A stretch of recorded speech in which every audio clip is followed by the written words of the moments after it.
सबको एक साथ रहकर लड़ना पड़ेगा, ये समझ है। पिछले साल सितंबर से नीतीश कुमार भी ये कहते आए हैं 272 का आंकड़ा नहीं छूने देंगे, 7 हो जाते हैं, फिर 200 तक आए, फिर कहा 100 भी नहीं पार करने देंगे। तो ऐसे में अभिज्ञान प्रकाश, लाख टके का सवाल तो ये है भाई, समझ तो है, 7 कब आएंगे सही मायने में? ये इंतजार कुछ ज्यादा लंबा नहीं हो गया है क्या? संदीप बड़ा अच्छा पॉइंट है। और आशुतोष ने नहीं, टाइम इनके पास बिल्कुल नहीं है। आशुतोष ने कुछ बड़े वैलिड पॉइंट्स रखे हैं। मैं आपको एक छोटा सा उदाहरण देता हूँ जल्दी से, 10 सेकंड के अंदर। मैं एक लिटरेचर फेस्टिवल में था, बस आज शाम को ही लौटा हूँ, और स्वाभाविक है कि सेशंस में किताब से जुड़े थे और अलग इंडिपेंडेंट भी थे, तो सवाल राजनीति के थे। इम्पोर्टेंट क्या है? इम्पोर्टेंट ये है कि वहां पर उस तरह की बौद्धिक गैदरिंग में भी लोगों ने ये सवाल जरूर पूछा कि ये इंडिया गठबंधन का होगा क्या। उनको ये नहीं समझ में आ रहा है, और बौद्धिक पढ़े लिखे लोगों की बात कर रहा हूं, उनको ये नहीं समझ में आ रहा है कि ये गठबंधन क्या बन रहा है, क्या नहीं बन रहा है। अरे जिस गठबंधन के कर्णधार नीतीश कुमार हो, जो पता नहीं कितनी पलटियां मार चुके हैं, इतनी पलटियां कोई इंसानी जीवन में मारे बीमार हो जाए, तो उस गठबंधन के बारे में लोग पूछ रहे हैं। So there is still relevance, but they have no idea. उनको समझ में ही नहीं आ रहा है कि ये लोग करना क्या चाहते हैं और कैसे लड़ना चाहते हैं भारतीय जनता पार्टी से। तो ये पॉइंट तो बिल्कुल वैलिड है आशुतोष का, जो सब लोग कह रहे हैं। तो ये कम से कम इन लोगों को तो समझ में आना चाहिए था गठबंधन बनाने से पहले कि जितने लोग हैं ये 100 तरह की समस्या पैदा करेंगे, क्या पहले बैठकर तय नहीं कर सकते थे? दूसरी चीज क्या हो रही है कि लोगों को कांग्रेस की पोजीशन नहीं क्लियर हो रही है कि ये कांग्रेस अपना चुनाव लड़ने के जुगाड़ में है, जिसको अपनी सीटें चाहिए, जबकि सीटें अगर उसको चाहिए तो बाकी गठबंधन क्या करेगा। और या ये वाकई एक सीरियस कलेक्टिव, मेरे शब्दों को सुनिएगा ध्यान से, गौर से, आग्रह है, ये सीरियस कलेक्टिव एक कोएलिशन है जो हेड ऑन सीधे तौर पर लेगा बीजेपी को। लोग इससे कन्विंस्ड नहीं है, और ये जितना इसको डिले करते जाएंगे, कन्विंस्ड होने की संभावना दिन प्रतिदिन, मैं स्पष्ट कहता हूं, कम होगी, बढ़ेगी नहीं। अभिज्ञान, एक हिंदी की पुरानी कहावत, थोड़ा बदलाव कर रहा हूं, आपके फेवरेट म्यूजिकल इंस्ट्रूमेंट का नाम जोड़ देता हूं। अपनी अपनी ढपली नहीं, अपना अपना तबला, अपना अपना राग चल रहा है। ये तो राग बेसुरा होता जा रहा है।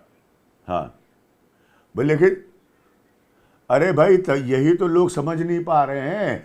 तबले में एक दाया होता है और एक बाया होता है, जिसे डग्गा कहते हैं। तो जब दाया और बाया मिलाकर बजाया जाता है, उस ताल के साथ, उस रिदम के साथ, उस माध्यम के साथ, तभी वो संगीत उत्पन्न होता है। तो अगर दाया अलग बजने लगेगा और बाया अलग बजने लगेगा, तो आपने बहुत बढ़िया कहा, सिवाय बेसुरा होने के आपको कुछ सुर नहीं सुनाई पड़ेगा। तो ये तो आप लोग कोऑर्डिनेट करिए ना। ये काम कोई जर्नलिस्टों का और एनालिस्टों का तो है नहीं, ये आपका काम है। गठबंधन आपने बनाया है, आपको लड़ना है भारतीय जनता पार्टी से, हमको तो लड़ना है नहीं। तो अगर आप दाया अलग बजाएंगे और बाया अलग बजाएंगे, तो यकीन मानिए, ना कोई सुर होगी, ना कोई ताल होगा, ना कोई लय होगी, और ना कोई लयकारी होगी। और ये सारी चीज़ें हैं तो संगीत की भाषा, लेकिन ये सब सियासत में बहुत ज़रूरी होती है। एक और कहावत भी है, सहज पके सो मीठा होए।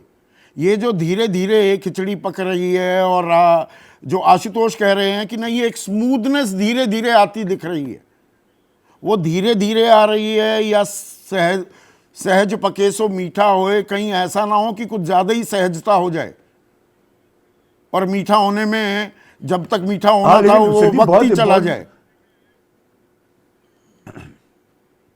मैं मध्य प्रदेश का एक्सपर्ट नहीं हूं, लेकिन तमाम लोगों ने मुझसे वहां सवाल पूछा भोपाल में कि ये कैसे हुआ, क्योंकि सब लोग जानना चाह रहे थे कि जिस पार्टी का जीतना तकरीबन 20-25 दिन पहले तय माना जा रहा था, ऐसा क्या आंतरिक टर्न अराउंड हुआ। और वहां पर इंटरनल बीजेपी रिपोर्ट्स कह रही थी कि 105, 106, कि आप धड़ से 160 पे जाते हैं।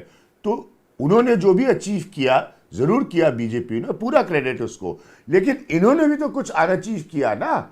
इनकी भी तो कुछ कमजोरी हुई, या ये ढीले हो गए, या ये लेजी हो गए, या ये अलर्ट नहीं रहे, तो बिल्कुल क्लियर है कि आप ऑन द टोज, अंग्रेजी में जिसे कहते हैं, आप एकदम वॉरफुट की तैयारी से ये चुनाव लड़ रहे हैं। इंडिया गठबंधन की मैं बात कर रहा हूं, तो हर बारीकी को आप जितना डिले करेंगे उसका समाधान निकालने में, मैं फिर रिपीट कर रहा हूं, दिन प्रतिदिन वो नुकसान कि आपकी मीटिंग नहीं हो पाई, कोई यात्रा पर है, ये सब आपके ही हिस्से में आके नुकसान के स्वरूप में गिरेगा। ठीक जबकि है। अभी भी लोग चर्चा कर रहे हैं, जानना चाहते हैं कि ये गठबंधन है क्या और इसका एजेंडा क्या है बीजेपी को ये हराने लोगों का। में भी इररिलेवेंट ये नहीं है। हाँ हाँ।